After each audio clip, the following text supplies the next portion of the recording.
पढ़े लिखे देश भी अरे दुनिया के पढ़े लिखे देश भी जब चुनाव होता है ना, तो बैलेट पेपर पर नाम पढ़ करके फिर थप्पा मारते हैं। आज भी अमेरिका में भी आइयो बहनों, अरे दुनिया के पढ़े लिखे देश भी जब चुनाव होता है ना, तो बैलेट पेपर पर नाम पढ़ करके फिर थप्पा मारते हैं। आज भी अमेरिका में भी आइयो बहनों। आपने प्रधानमंत्री जी का ये बयान सुना कि दुनिया के पढ़े लिखे देश भी बैलेट पेपर के ऊपर ठप्पा मारते हैं नाम पढ़ के। दुनिया के पढ़े लिखे देश भी, ये मैंने नहीं कहा है, ये माननीय प्रधानमंत्री जी ने कहा है। आप स्वयं फैसला करें कि भारत का प्रधानमंत्री रैली के अंदर ये भाषण दे रहा है, जब ये सत्ता में नहीं आए थे तब की बात कह रहा हूं मैं, कि दुनिया के पढ़े लिखे मुल्क भी बैलेट पेपर पे चुनाव कराते हैं, अमेरिका जैसा देश भी। फिर भारत के अंदर ऐसी कौन सी बीमारी फैल गई है भाई कि भारतीय जनता पार्टी ईवीएम का सहारा ले रही है? जितने विपक्षी दल हैं एक एक करके ईवीएम का बहिष्कार कर चुके हैं, लेकिन भारतीय जनता पार्टी ईवीएम के ऊपर अड़ी हुई है। क्यों?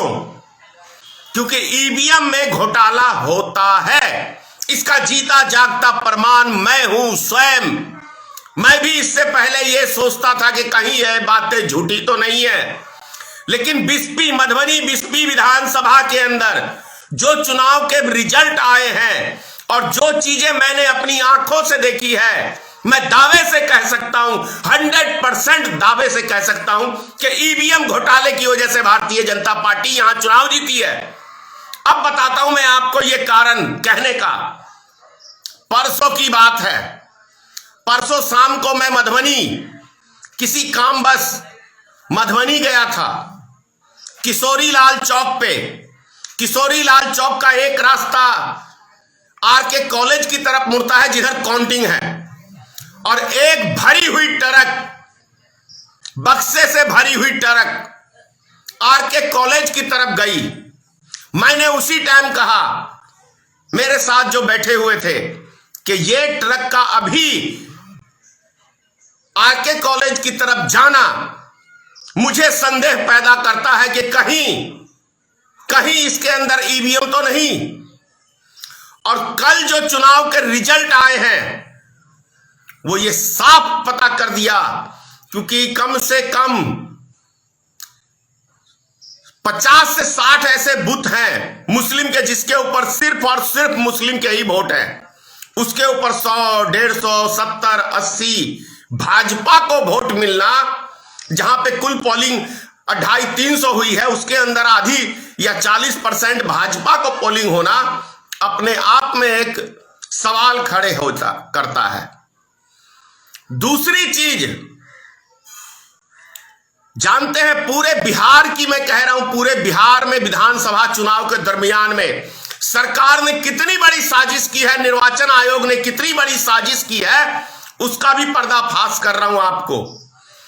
जहां भी पोलिंग हुई है चुनाव के दरमियान, किसी भी एक कमरे के अंदर लाइट की व्यवस्था नहीं की निर्वाचन आयोग ने, सरकार ने, नीतीश कुमार की सरकार ने। किसी भी स्कूल के अंदर एक लाइट की व्यवस्था नहीं की गई। क्यों? क्योंकि जो बड़े बुजुर्ग हैं, जिसके आंख भगवान ने बहुत तेज रोशनी दी है, वो तो देख सकता है, लेकिन हमारे जैसे उम्र के लोग, उनको आंख की रोशनी की प्रॉब्लम हो जाती है उम्र बीतने के बाद, 40 के बाद। तो वो व्यक्ति अंधेरे में कैसे देखेगा कौन सा बटन है? तो वो सहारा लेगा प्रशासन का कि मुझे फलाने पे वोट डालना है। इसका भी जीता जागता उदाहरण है, 312 नंबर बूथ संख्या है हम लोग का, उसके अंदर कई ऐसे वोटर हैं जिन्होंने कहा कि मैं थाली छाप पे वोट देना चाहता हूं, और उसको प्रशासन ले जाके कमल छाप के ऊपर बटन दबाया है, प्रशासन ने दबाया है। तो ये बहुत बड़े गंभीर आरोप लगा रहा हूं निर्वाचन आयोग पे। और उससे भी बड़ी बात आपको बताऊं, भाजपा बोलती है, मोदी बोलते हैं आत्मनिर्भर भारत बनो, आत्मनिर्भर बिहार बनो। अरे भाई 80 से लेके आज तक भारतीय जनता पार्टी तो बैसाखी पे चुनाव लड़ती है। यदि दुनिया की सबसे बड़ी पार्टी भारतीय जनता पार्टी है तो बैसाखी की क्या जरूरत है श्रीमान नरेंद्र मोदी जी? है जरूरी? पहले भारतीय जनता पार्टी स्वयं आत्मनिर्भर बने और अपने बलबूते पे पूरे सिंगल लार्जेस्ट चुनाव लड़े पूरे देश के अंदर, तब आत्मनिर्भर की बात करे, वरना बंद करे ये आत्मनिर्भर की बात, बकवास करना, बेवकूफ बनाना देश की जनता को। पहले खुद आत्मनिर्भर बनो, दूसरे की बैसाखी पे सहारा मत लो। तेजस्वी ने ठुकराया, क्या कहते हैं इसको, माझी को, तो नीतीश कुमार की गोद में चले गए। वीआईपी को ठुकराया तेजस्वी ने, तो भाजपा की गोद में चले गए। क्यों? बैसाखी की सहारे की जरूरत किसको है?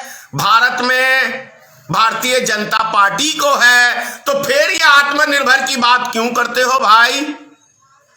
क्यों करते हो आत्मनिर्भर की बात? ये बातें शोभा नहीं देती माननीय प्रधानमंत्री जी आपके मुख से, क्योंकि जो व्यक्ति खुद आत्मनिर्भर नहीं है वो दूसरों को आत्मनिर्भर की ज्ञान कैसे बांट सकता है?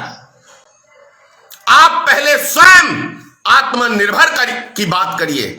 और एक बात और कहता हूं, जो मैंने अभी कुछ दिन पहले कहा था कि मोदी जी को और योगी जी को भारत माता की जय बोलने का अधिकार मैं नहीं समझता हूं है, क्योंकि ये भारत माता का अपमान करते हैं, हमारे देश की बहु बेटियों की इज्जत लूटती है, और ये बैठ के तमाशा देखते हैं और अपराधियों का साथ देते हैं। इसलिए मैंने कहा था कि भारत माता की जय कहने का अधिकार नहीं है देश के प्रधानमंत्री को, नहीं है योगी आदित्यनाथ को।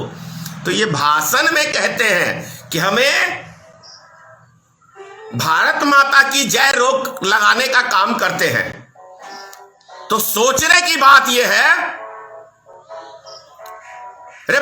अगर आप चाहते हैं गरीब हर वंचित इंसान की आवाज आप तक पहुंचे तो हमारे चैनल को सब्सक्राइब करें और बेल आइकन का बटन दबाना ना भूलें।